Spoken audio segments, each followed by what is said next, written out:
Okay guys, dito po tayo ngayon sa Ramla, no? Yung Ramla na malapit sa bahay. So, papunta po tayo mag-grocery guys.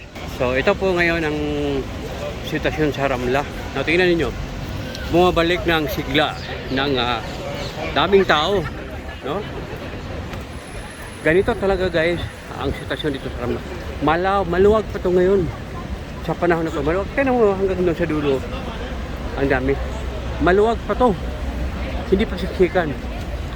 Dito sa Ramla, ang sitwasyon dito, pag maglakad ka dito, halos itulak mo yung tao para makadaan ka lang. Ito yung sitwasyon sa Ramla. Kita nyo, dito sa likod ko medyo maluwag-duwag. Pero doon pa sa unahan, yun, hanggang dulo, kita nyo. So, ganito guys, ang sitwasyon dito sa ayan o. Yan, na Plaza Catalunya yan doon.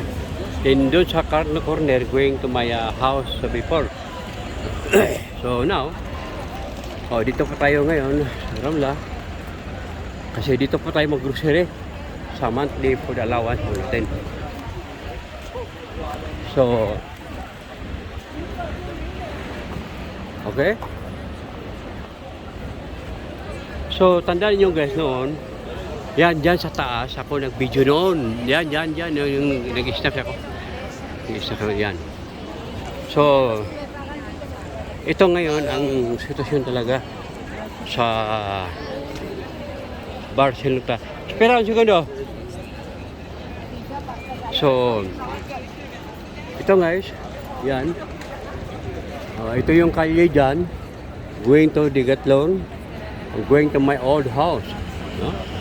So, yan guys, ito nga talagang kalagayan ngayon dito sa Ramla de Barcelona. So, yan po guys.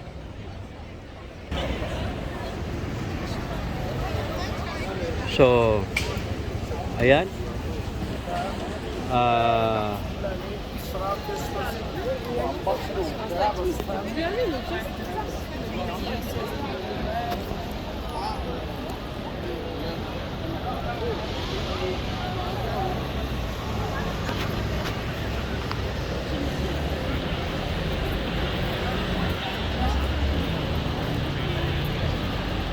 So okay guys, yun lang po guys, i-update ko lang po kayo.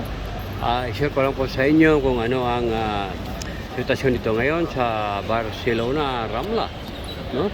Ito po yung mga sitwasyon dito. Okay, maraming salamat and I love you.